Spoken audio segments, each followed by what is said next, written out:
ప్రధాని పర్యటన నేపథ్యంలో అమరావతిలో అన్ని ఏర్పాట్లు పూర్తయ్యాయని మంత్రి నారాయణ తెలిపారు. ప్రధాని మోడీ ప్రారంభోత్సవంతో అమరావతిలో నూతన శకానికి నాందిగా నిలుస్తుందని మంత్రి నారాయణ అన్నారు. సర్వహంగులతో పునఃశంకుస్థాపన కార్యక్రమానికి అమరావతి ముస్తబవుతుందని అంటున్న మంత్రి నారాయణతో మా ప్రతినిధి Vasu face to face. Modi రాకతో అమరావతి నూతన అధ్యాయానికి శ్రీకారం చుట్టనుంది. పలు అభివృద్ధి కార్యక్రమాలను ప్రజలకు అంకితం చేసేందుకే రేపు మోడీ రానున్నారు. దీనిపైన మరింత సమాచారం అందించేందుకు మున్సిపల్ శాఖ మంత్రి నారాయణ గారు మనతో పడుతున్నారు. నారాయణ గారు, ప్రధానంగా చెప్పండి, అంటే రేపు నుంచి నూతన అధ్యాయం ఎలా పునాది పడనుంది? పలు అభివృద్ధి కార్యక్రమాలు అంటే క్యారిడర్గా కానీ ప్రత్యేకంగా విద్య ఇక్కడ ఉన్న వాళ్ళకి కానీ ఎటువంటి ఏర్పాటు చేస్తారు?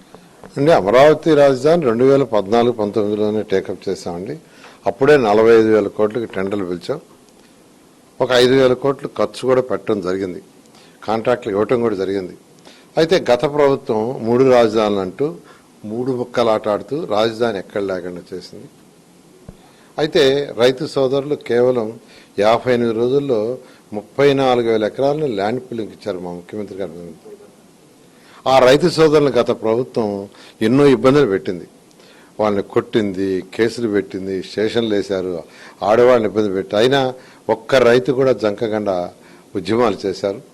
అయితే ప్రజలన్నీ గమనించి మొన్న ఎలక్షన్స్లో యాక్చువల్గా 2024 ఎలక్షన్లో కేవలం ఆ పార్టీకి 11 సీట్లతో పరిమితం చేసి ఎన్డీఏ ప్రభుత్వానికి పట్టగట్టారు.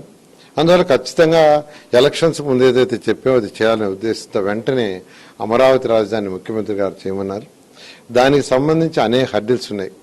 అంటే కాంట్రాక్ట్ క్లోజ్ చేయాలా, వాళ్ళకి డబ్బులు ఇవ్వాలా, వర్క్ కంటిన్యూ చేయాలా.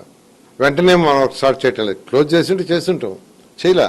అందుకని మళ్ళా ఒక టెక్నికల్ కమిటీ వేసి వాళ్ళు నష్టపోకుండా, రాష్ట్రం నష్టపోకుండా దాన్ని క్లోజ్ చేయడానికి 3 నెలలు పట్టింది. లేదంటే మళ్ళీ వాళ్ళు కోర్టుకు పోయారనుకోండి, మళ్ళీ వర్క్ ఆగిపోతుంది. అంతేకాకుండా ఏదైతే టవర్స్ బిల్డింగ్స్ అన్ని టేకప్ చేసి కొంత 85% అయినాయో 6 ఏళ్ళు గ్యాప్ వచ్చింది. కాబట్టి దాని స్ట్రెంత్ని స్టడీ చేయడానికి ఐఐటి చెన్నై, ఐఐటి మెడ్రాస్ వాళ్ళకి ఇచ్చాం.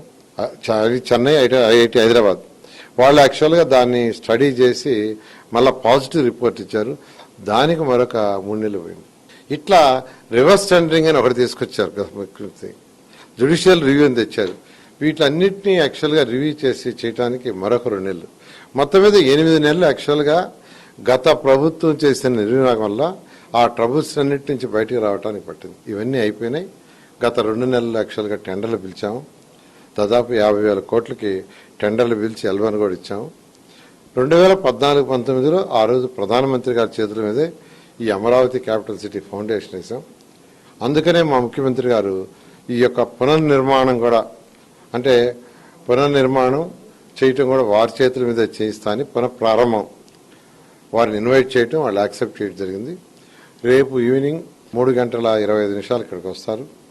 వారి యొక్క ఇక్కడికి వచ్చి యాక్చువల్గా ఈ పునఃప్రారంభ కార్యక్రమాన్ని చేసి ఒక ముఖ్య నాయకులు యాక్చువల్గా ప్రజలను ఉద్దేశించి మాట్లాడతారు. ఆ తర్వాత తిరుగు ప్రయాణమే ఢిల్లీ పోవడం జరుగుతుంది. ఇన్ని కోట్ల అభివృద్ధి పనులకు రేపు శంకుస్థాపన చేయనున్నారు మోడీ గారు. సుమారుగా 50,000 కోట్లకి యాక్చువల్గా సిఆర్డీఏ టెండర్లు ఇచ్చి ఎల్వన్ ఇచ్చిందండి. వాటికి అంటే సిఆర్డీఏ వరకు యాక్చువల్గా ఉంటుంది. అదేవిధంగా ఇతర జిల్లాల్లో ఉండేవి కూడా యాక్చువల్గా ఎంత అనేది ఇంకా నాకు తెలియదు. దానికి కూడా రేపు యాక్చువల్గా చేయటం జరుగుతుంది. ఎలా ప్రజలు ఎంతమంది తరలి వస్తున్నారండి? ప్రజలకు మీ వైపు నుంచి ఇచ్చే భరోసా ఏంటి? యాక్చువల్గా ముఖ్యమంత్రి గారు ఒకటి చెప్పారండి, అమరావతి రాజధాని ఒక్కరిది కాదు, రాష్ట్రంలో ఉన్న 5 కోట్ల మంది ప్రజలది. అందువల్ల రాష్ట్రంలో ఉన్న ప్రజలందరినీ ఇన్వైట్ చేయండి. 26 జిల్లాల నుంచి, అన్ని మండలాల నుంచి ఇన్వైట్ చేయండి అని చెప్పడం జరిగింది. కలెక్టర్లు అందరికీ చెప్పాము.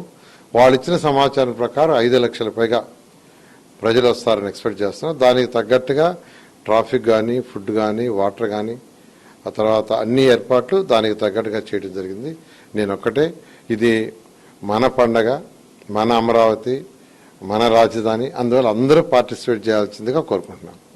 ప్రతి ఒక్కరూ కూడా ఈ అమరావతి రాజధాని పునర్నిర్మాణ శంకుస్థాపనకి ప్రత్యక్షంగా హాజరు కాలేని వాళ్ళు పరోక్షంగా అయినా హాజరై తమ ఆనందాన్ని వ్యక్తం చేయాలని కోరుతున్నారు. అప్పుడు ఇప్పటికే అంటే అన్ని రకాలుగాను ఇక్కడ ఏర్పాట్లు చేశామని నరేంద్ర మోడీ గారు ఇక్కడికి చేరుకొని పలు అభివృద్ధి కార్యక్రమాలకు శంకుస్థాపన చేసేందుకు కూడా రాష్ట్ర అధికార యంత్రాంగంతో పాటుగా మంత్రివర్గం కూడా సమావేశమైంది. ప్రత్యేకంగా మంత్రివర్గం కూడా సమాయత్తమైనట్లుగా మంత్రి నారాయణ గారు తెలియజేస్తున్నారు.